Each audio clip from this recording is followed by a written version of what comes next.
श्री राम नाम के जाप की महिमा। एक संत महात्मा प्रभाशंकर जी रात्रि के समय में श्री राम नाम का जाप करते हुए चले जा रहे थे। नाम जाप करते हुए वे एक गहन जंगल से गुजर रहे थे। विरक्त होने के कारण वे महात्मा बार बार देशाटन करते रहते थे। वे किसी एक स्थान में अधिक समय नहीं रहते थे। वे भगवत प्रेमी थे, इसलिए दिन रात उनके मुख से राम नाम जप चलता रहता था। स्वयं राम नाम का जप करते तथा औरों को भी उसी मार्ग पर चलाते थे। प्रभाशंकर जी घने जंगल में रास्ता भूल गए थे, पर अपनी मस्ती में चले जा रहे थे कि जहाँ तक राम ले चलें बस वहाँ तक। दूर अंधेरे के बीच में बहुत सी दीपमालाएं प्रज्वलित थीं। महात्मा जी उसी दिशा की ओर चलने लगे। निकट पहुंचते ही देखा कि वट वृक्ष के पास अनेक प्रकार के वाद्य यंत्र बज रहे हैं। नाच गान और मदिरा की महफिल जमी है। कई स्त्री पुरुष साथ में नाचते कूदते हंसते तथा औरों को हंसा रहे हैं। उन्हें महसूस हुआ कि वे मनुष्य नहीं प्रेत हैं। प्रभाशंकर जी को देखकर एक प्रेत ने उनका हाथ पकड़कर कहा, ओ मानव, हमारे राजा तुझे बुला रहे हैं, चल। वे मस्त भाव से राजा के पास गए, जो वहां राजा के इधर उधर कुछ प्रेत खड़े थे। प्रेतों के राजा ने कहा, तुम इस ओर क्यों आए? हमारी मंडली आज मदमस्त हुई है। इस बात का तुमने विचार नहीं किया? तुम्हें मौत का भय नहीं है? अट्टहास करते हुए महात्मा प्रभाशंकर जी बोले, मौत का भय? और मुझे? राजन, जिसे जीवन का मोह हो उसे मौत का भय होता है। हम साधु लोग तो मौत को आनंद का विषय मानते हैं। यह तो देह परिवर्तन है, जो प्रारब्ध कर्म के बिना किसी से नहीं हो सकता। प्रेतराज, तुम जानते हो हम कौन हैं? महात्मा जी, मैं अनुमान करता हूँ कि आप प्रेत आत्मा हो। प्रेतराज, तुम जानते हो लोग और समाज हमारे नाम से क्यों कांपता है? मुझे मनुष्यों में गिनने की गलती मत करना। हम जिंदा दिखते हुए भी जीने की इच्छा से रहित मृत तुल्य हैं। यदि जिंदा मानो तो भी आप हमें मार नहीं सकते। जीवन मरण कर्माधीन है। क्या मैं एक प्रश्न पूछ सकता हूँ? महात्मा की निर्भयता देखकर प्रेतों के राजा को आश्चर्य हुआ कि प्रेत का नाम सुनते ही मर जाने वाले मनुष्यों में एक इतनी निर्भयता से बात कर रहा है। सचमुच ऐसे मनुष्य से बात करने में कोई हरकत नहीं। प्रेतराज बोला, पूछो, क्या प्रश्न है? महात्मा जी, प्रेतराज, आज यहाँ आनंदोत्सव क्यों मनाया जा रहा है? प्रेतराज, मेरी इकलौती कन्या योग्य पति न मिलने के कारण अब तक कुंवारी है, लेकिन अब योग्य दामाद मिलने की संभावना है। कल उसका विवाह है, इसलिए यह उत्सव मनाया जा रहा है। महात्मा जी हंसते हुए बोले, तुम्हारा दामाद कहाँ है? मैं उसे देखना चाहता हूँ। प्रेतराज, जीने की इच्छा के मोह के त्याग करने वाले महात्मा, अभी तो वह हमारे पद यानी कि प्रेत योनि को प्राप्त नहीं हुआ है। वह इस जंगल के किनारे एक गांव के श्रीमंत धनवान का पुत्र है। महादुराचारी होने के कारण वह इस वक्त भयानक रोग से पीड़ित है।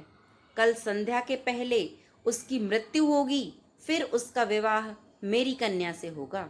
इसलिए रात भर गीत नृत्य और मद्यपान करके हम आनंदोत्सव मनाएंगे। प्रभाशंकर जी वहां से विदा होकर श्री राम नाम का जाप करते हुए जंगल के किनारे के गांव में पहुंचे। उस समय सुबह हो चुकी थी।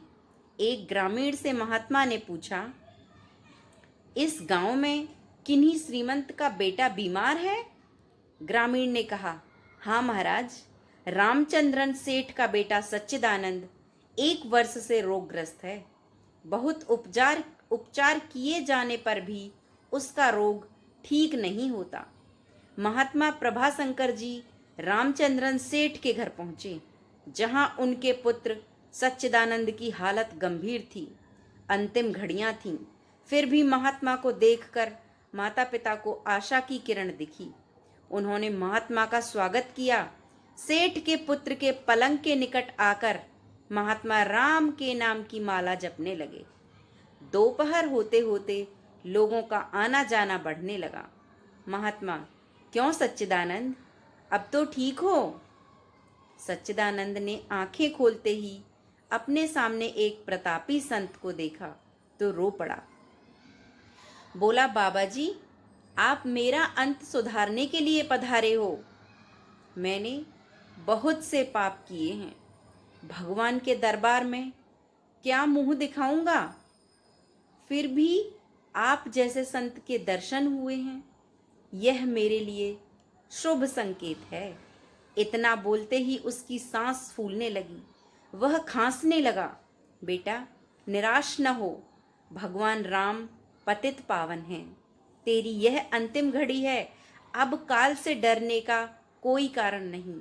खूब शांति से चित्त वृत्ति के तमाम वेग को रोककर श्री राम नाम के जप में मन को लगा दे, जाप में लग जा। शास्त्र कहते हैं, चरितम रघुनाथस्य सतकोटिम प्रविस्तरम एकैकम अक्षरम पुण्य महापातक नाशनम। अर्थात 100 करोड़ शब्दों में भगवान राम के गुण गाए गए हैं। उसका एक एक अक्षर ब्रह्म हत्या आदि महापापों का नाश करने में समर्थ है। दिन ढलते ही सच्चिदानंद की बीमारी बढ़ने लगी। वैद्य हकीम बुलाए गए, हीरा भस्म आदि कीमती औषधियां दी गईं, किंतु अंतिम समय आ गया। यह जानकर महात्मा जी ने थोड़ा नीचे झुककर उसके कान में फिर से राम नाम लेने की याद दिलाई। राम बोलते ही उसके प्राण पखेरु उड़ गए। लोगों ने रोना शुरू कर दिया। शमशान यात्रा की तैयारियां होने लगीं। मौका पाकर महात्मा जी वहां से चल दिए। नदी तट पर आकर स्नान करके नाम स्मरण करते हुए वहां से रवाना हुए। शाम ढल चुकी थी। फिर वे मध्य रात्रि के समय जंगल में उसी वट वृक्ष के पास पहुंचे। प्रेत समाज उपस्थित था। प्रेतराज सिंहासन पर हताश होकर बैठे थे। आज गीत, नृत्य, हास्य कुछ न था। चारों ओर करुण आक्रंद हो रहा था। सब प्रेत रो रहे थे। महात्मा ने पूछा, प्रेतराज, कल तो यहाँ आनंदोत्सव था, आज शोक लहरा रहा है, क्या कुछ अहित हुआ है?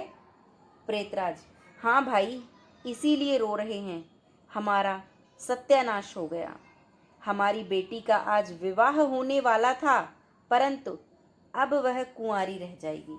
महात्मा, प्रेतराज, तुम्हारा दामाद तो आज मर गया है, फिर तुम्हारी बेटी कुंवारी क्यों रह जाएगी?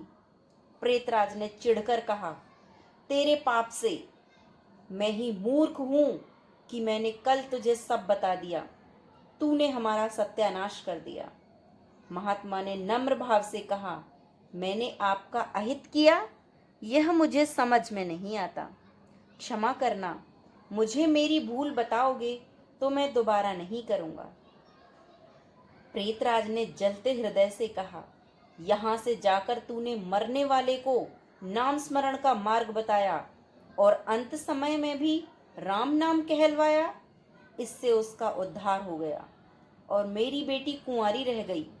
महात्मा जी, क्या सिर्फ एक बार नाम जप लेने से वह प्रेत योनि से छूट गया? आप सच कहते हो? प्रेतराज, हाँ भाई, जो मनुष्य राम नाम जप करता है वह राम नाम जप के प्रताप से कभी हमारी योनि को प्राप्त नहीं होता।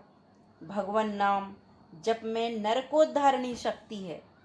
प्रेत के द्वारा राम नाम का यह प्रताप सुनकर महात्मा जी प्रेमाश्रु बहाते हुए भाव समाधि में लीन हो गए। उनकी आंखें खुलीं, तब वहां प्रेत समाज नहीं था। बाल सूर्य की सुनहरी किरणें वट वृक्ष को शोभायमान कर रही थीं। जय श्री राम, जय श्री राम।